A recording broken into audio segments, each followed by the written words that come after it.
Coastal fire near Lama Island leaves 1 dead and 7 people injured. More evidence of steel bars being cut short at Hong Kong Station extension.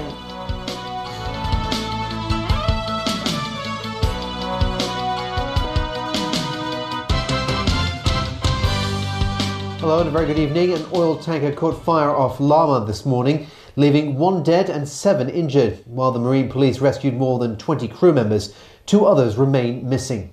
The tanker was reportedly being refueled by an oil barge before an explosion. Kana Chu has more.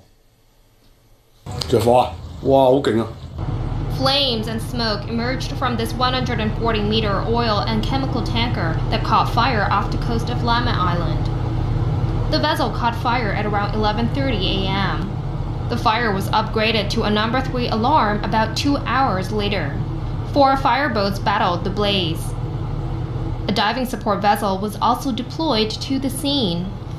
According to the Marine Department's assessment, the vessel is now about 30 degrees tilting, and for now, there's no sinking risk. Reportedly, all 25 crew members are from Vietnam. Carrying oil and chemicals, the tanker arrived in Hong Kong from Dongguan in Guangdong province and was on its way to Thailand. It was refueled during its stay in Hong Kong waters. They are still connecting the hoses, and then there are 3 explosions and then on fire. Yeah. This is all we have right now. So for the detailed fire investigation, we have to get on board the vessel to find it out. 1 person was certified dead at the scene. The more than 20 crew members rescued were escorted to safety in Aberdeen. 7 people, including a Singaporean man on the oil barge, sustained injuries. A seriously burnt victim was rushed to Queen Mary Hospital.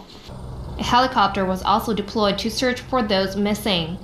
A lawmaker is concerned that oil spilled into the sea may bring adverse impacts to the environment. It's all about the oil pollution. It may affect the following 2 or 3 months. It may affect, will destroy, ruin our fishing nets or fishing boat. Kana Chu, TVB News. More evidence showing steel bars at the Hong Kong Station extension were cut short by contractors. The government revealed late last night that 3 more bars hadn't been fitted to requirements. Sharon Tang has more. Does the evidence speak for itself? Yesterday, 3 more steel bars were found to be problematic, bringing the total number so far to at least 15. They were embedded inside their couplers by less than 40 millimeters, below the government's safety standard. In the worst instance, a metal bar was not even screwed inside the coupler. Quite the opposite of what the MTRC says it insists on, that it should be screwed all the way into the coupler. I believe one of the rebar coupler was cut. Whether the whole structure need to be demolished or not, I think is too early to make a decision at this moment. But a lawmaker didn't hold back on the workmanship. That not only one person is not doing their job properly, everybody else overseeing these things all kept their mouth shut. So it seems like a colluded effort among all the workers that this is okay. There were concerns too over the government's findings, which were published past 11 p.m. last night. I do apologize for that, but definitely there's no intention of delaying or covering up anything. He explained time was needed for frontline staff to verify data. It wouldn't cause any harm if complicated data were disseminated earlier, said Chris Young, who heads the local Journalists Association. The MTRC has already passed on relevant information to the police, adding it may take legal action against Leighton Asia concerning the main contractor's substandard works. Sharon Tang, TVB News. Chief Executive Carrie Lam has reiterated the government has no plans to relax property cooling measures. She said the administration has to be extremely careful before making a decision, as the property market is very sensitive. The CE added that she has gone through the final report submitted by the Task Force on Land Supply.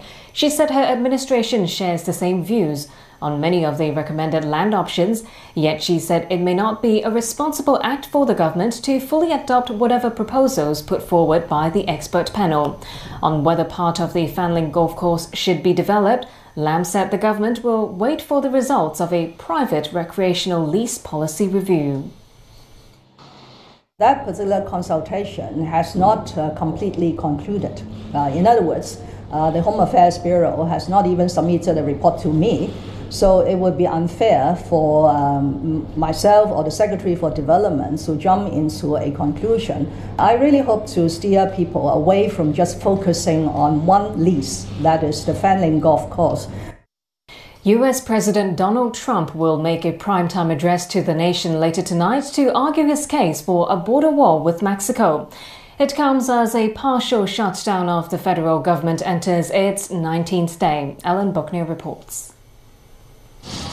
The address will be Trump's latest attempt to convince Democrats to support his push for a steel barrier on the U.S. southern border to stem the flow of drugs and illegal immigration. There is some speculation that Trump will declare a state of national emergency as a way of bypassing the Democrat-controlled Congress to get his wish. We can call a national emergency because of the security of our country, absolutely. No, we can do it. I haven't done it. I may do it. But we can call a national emergency and build it very quickly, and it's another way of doing it.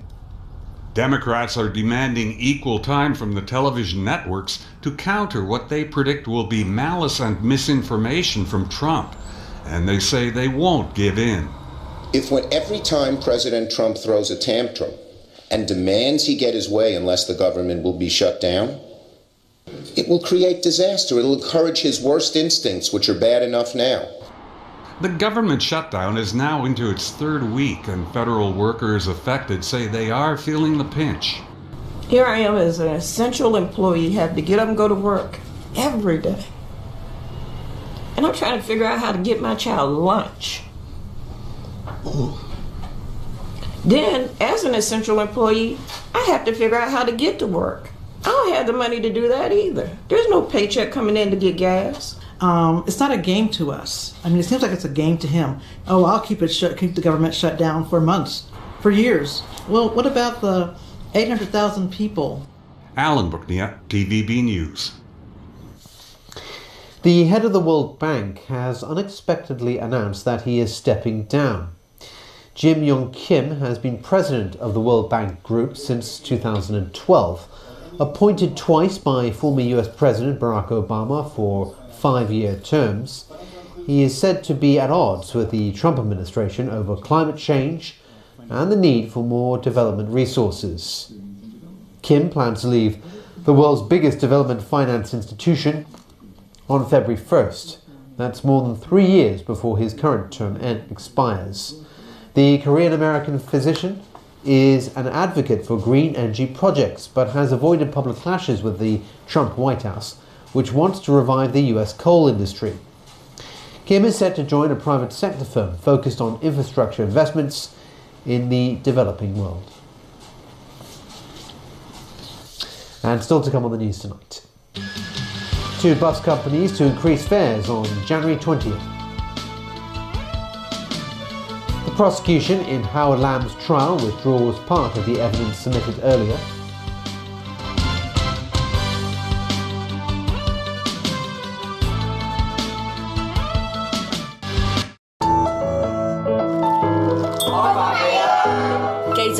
因為成班老細等我開飯咯。為咩而煮都好，我哋知道每一餐都唔簡單。史雲生鹽選靚雞蒸煮牛製，陪你用心機煮出好滋味。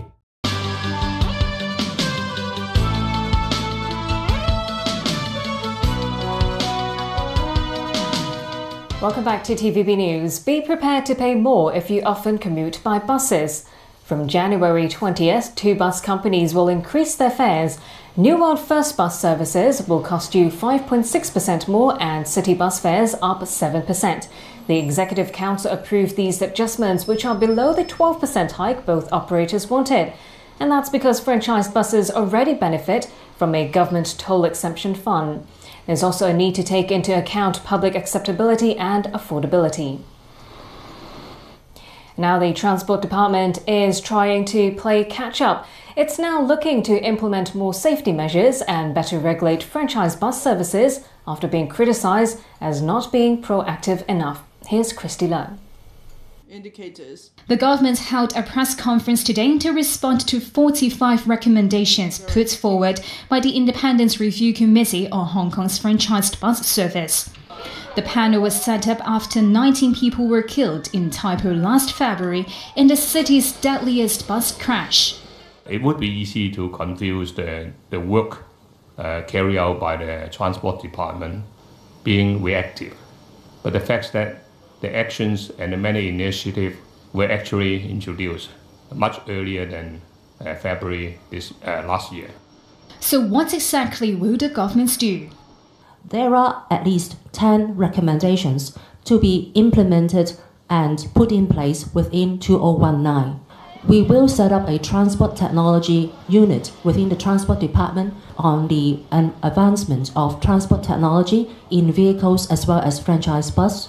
We will strive to agree with the franchise bus operators to come into place a set of very elaborated safety performance indicators. On the committee's suggestion to set up a fund for bus companies to install safety measures on their fleets, Frank Chen doesn't see that as rewarding the operators, as the extra measures may bring financial burden to operators. Other recommendations are more focused on drivers. They include fatigue management during training and measures to limit the total number of hours they spend behind the wheel. Also making it a criminal offence if a passenger threatens or insults a bus captain while he is driving. Ms. Wong's grandpa is still nursing severe injuries suffered during the Tai Po bus crash. She called the recommendations better than nothing, but doubted their effectiveness as it could take a while to see any meaningful results. In response, New World First Bus, Citybus and KMB all said they will study the ideas. Christy Lim, TVB News. The prosecution in Howard Lam's trial over his kidnap claim today withdrew part of the evidence it had submitted to the court. Howard Lam appeared at West Kowloon Magistracy again today to stand trial on a charge of knowingly making a false report to a police officer. Earlier, the prosecution presented as evidence chloroform-related online search results on Lam's mobile phone. His lawyer argued that a search warrant did not authorize the police to obtain his client's phone contents, and submitting the browsing history to court would amount to a violation of the defendant's rights. The prosecution finally withdrew the browsing history as evidence in the trial. Some scholars suspect the China factor was behind the Vatican's decision to appoint a former bishop to lead the local Catholic diocese instead of allowing a pro-democracy auxiliary bishop to take the post. The city's Catholics continue to mourn Bishop Michael Young, who passed away last week. Some also spoke of the sudden but appropriate arrangement of having a former bishop to take care of the church. Cardinal John Tong was appointed apostolic administrator yesterday. That means the 79-year-old now has the responsibility to administer the Catholic Diocese of Hong Kong. But for how long? No, I don't know how long we have to wait till for the emergence of the new bishop. So I pray that this new bishop will come out as soon as possible.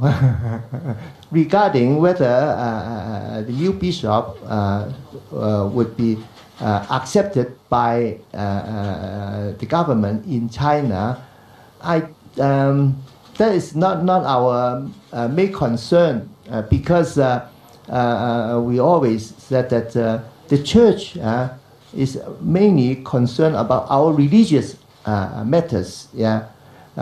Without pay attention to the political aspects, yeah, or political affairs. Ying Fuk-zhou from the Chinese University of Hong Kong thinks otherwise. He leads the Divinity School of Chung Chi College and said the auxiliary bishop Joseph Ha may not be deemed friendly by Beijing. That's because he is pro-democracy, supported the Occupy protests and attended June 4th vigils. The professor thinks this reflects the Vatican's concerns about its relationship with the Chinese mainland. That's all the time we have for now. That is. Thanks for watching. Have a very good night.